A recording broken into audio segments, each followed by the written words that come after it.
तो दोस्तों, नागिन के आज के एपिसोड में आपने देखा कि एपिसोड की शुरुआत में स्वर्णा को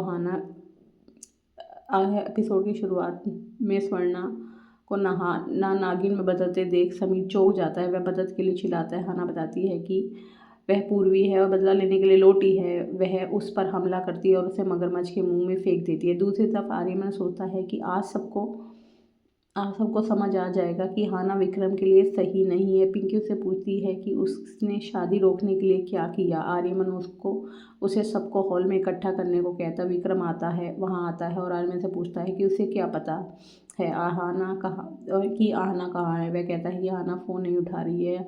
सब लोग वहाँ से आ जाते हैं। आर्यमन उन्हें कुछ दिखाना चाहता है। वह अपना फ़ोन टेलीविज़न से कनेक्ट करता है और भरनी यह सब देख लेती है। वह आना को फ़ोन करती है और उसे जल्दी आने को कहती है क्योंकि आर्यमन कुछ करने वाला है। आर्यमन पुल वाली घटना का वीडियो चलाता है। आहाना वहाँ आ जाती है। परमीत आहाना से पूछता है कि क्या वह नागिन है। आहाना मान लेती है कि वह नागिन है। वह नागिन के रूप में बदल जाती है। यह देखकर सब चौंक जाते हैं और पता चलता है कि यह आहाना की कल्पना थी। परमीत पूछता है कि वहाँ क्या हो रहा है। आहाना हंसती है।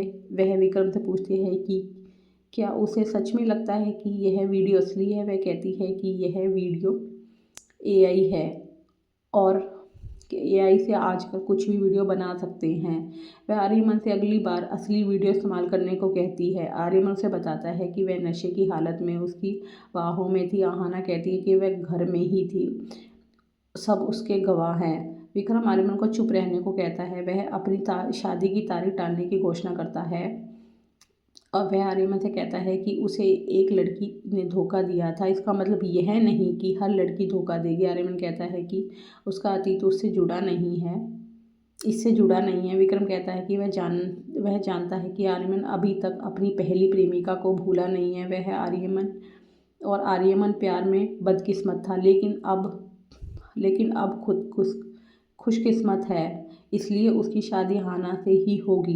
यह सुनकर पिंकी रोने लगती है और अंदर भाग जाती है। हाना पेन ड्राइव बदलने के लिए भरनी को धन्यवाद देती है।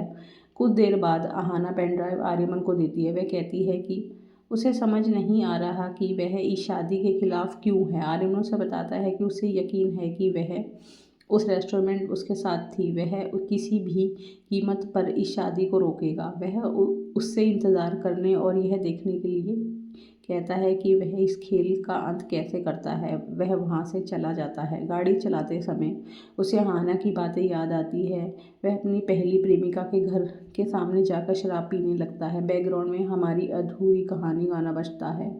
हमारी अधूरी कहानी। वह अपने चैनल के दफ्तर पहुंचता है और श्री धवन का नंबर लेकर उन्हें कॉल करता है। वह श्री धवन से कहता है कि वह उनकी बेटी हाना के बारे में बात करना चाहता है। धवन जवाब देता है कि उनकी हाना नाम की कोई बेटी नहीं है। पुलिस स्टेशन में पुलिस इंस्पेक्टर सेल के अंदर समीर की तलाशी लेता है। कांस्टेबल का फ़ोन आने पर वह रिवर साइड इलाके में पहुंचता है। उसे पता चलता है कि उसकी टीम को वहां समीर की चप्पल और घड़ी मिली है। वह परमीत को सब कुछ बताने का फैसला करता है। अगले दिन आहाना भरनी को बताती है कि सूरी को नागमणि नहीं मिलेगी। पुलिस इंस्पेक्टर वहां आता है और बलजीत को सब कुछ बता देता है। बलजीत वहां से एक पुलिस इंस्पेक्टर को भेज देता है। वह भरनी का रूप धारण कर लेता है।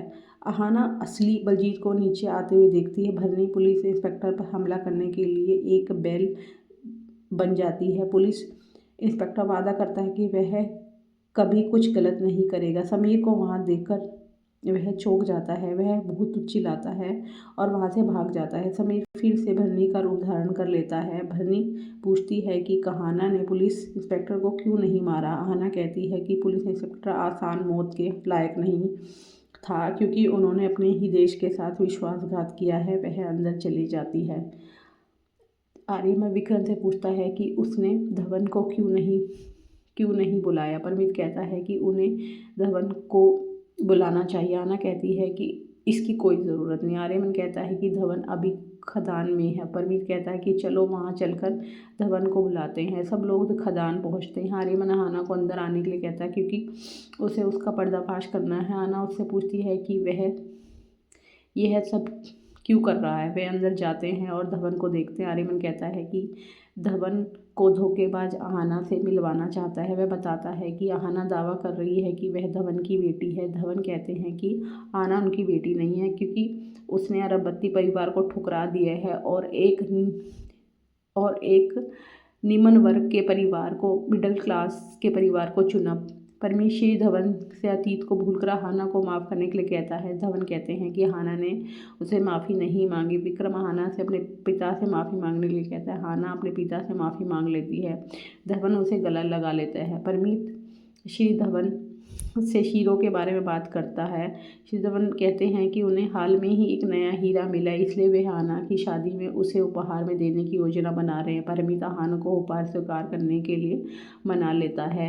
आहाना कहती है कि वह अपने पिता के साथ समय बिताना चाहती है। बाकी लोग वहाँ से चले जाते हैं।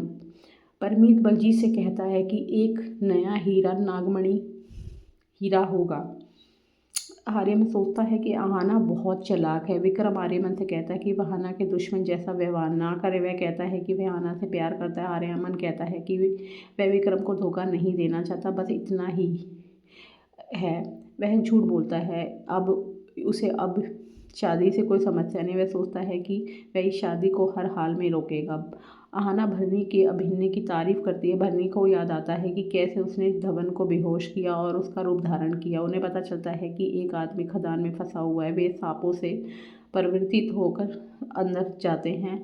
वह आदमी मदद के लिए चलाता है। वह सांपों को देखकर डर जाता है, लेकिन सांप उसकी मदद करते हैं, उसे बचा लेते हैं। अगले दिन परमीत सबको तैयार होने के लिए कहता है। डिम्पल कहती है कि मेहंदी आर्टिस्ट आ गई है। आहाना कहती है कि वह मेहंदी आर्टिस्ट को अपने कमरे में ले जाएगी। वह भरनी से कहती है कि वह आर्यमन पर नज़र रखे, क्योंकि उसने इस शादी को रोकने की कोई योजना जरूर बनाई होगी। पिंकी रोने लगती है। परमीत उससे कहता है कि वह मान ले कि विक्रम उसकी किस्मत में नहीं लिखा है और आगे बढ़ जाए। वह बलजीत के साथ अंदर चला जाता है। वे एरुल से वीडियो कॉल पर बात करते हैं। एरुल उन्हें याद दिलाता है कि नागमणि लाने के लिए उनके पास सिर्फ 4 दिन बचे हैं। वह अपने पालतू जानवर बाघ को बाबा कहकर पुकारता है। बाघ को देखकर, शेर को देखकर परमीत और बलजीत चौंक जाते हैं। एरुल कहता है कि यह शेर वफादार और भूखा है। वह कॉल काट देता है। परमीत बलजीत से कहता है कि उन्हें आहाना से नागमणि लेनी चाहिए। वह आहाना के पास जाते हैं। आहाना उनसे पूछती है कि क्या उन्होंने ऋषभ को देखा, क्योंकि श्री धवन उसे लंदन में उपहार देंगे, जहां उन्होंने रिसेप्शन की योजना बनाई है। वे वहां से चली जाती है। बलजीत परमीत को बताता है कि ऋषभ उन्हें धोखा दे रहा है। बाद में विक्रम विवाह मंडप पर बैठता है। ऋषभ श्री धवन का स्वागत करता है। महासफीरा को नागिन की गंध आती है। वह आहाना के कमरे के पास जाता है और दर्पण में उसका नागिन रूप देखता है। वह समझ जाता है कि आहाना एक इच्छा नागिन है। वह कमरे के बाहर पाउडर छिड़कता है और वहाँ से जड़ी बूटी छिड़कता है, वहाँ से चला जाता है। अब आगे के एपिसोड में आप देखिए कि क्या महासफीरा सबको बता देगा कि आहाना इच्छाधारी नागिन। अब आगे का एपिसोड जानने के लिए हमारे चैनल को लाइक और सब्सक्राइब कीजिए।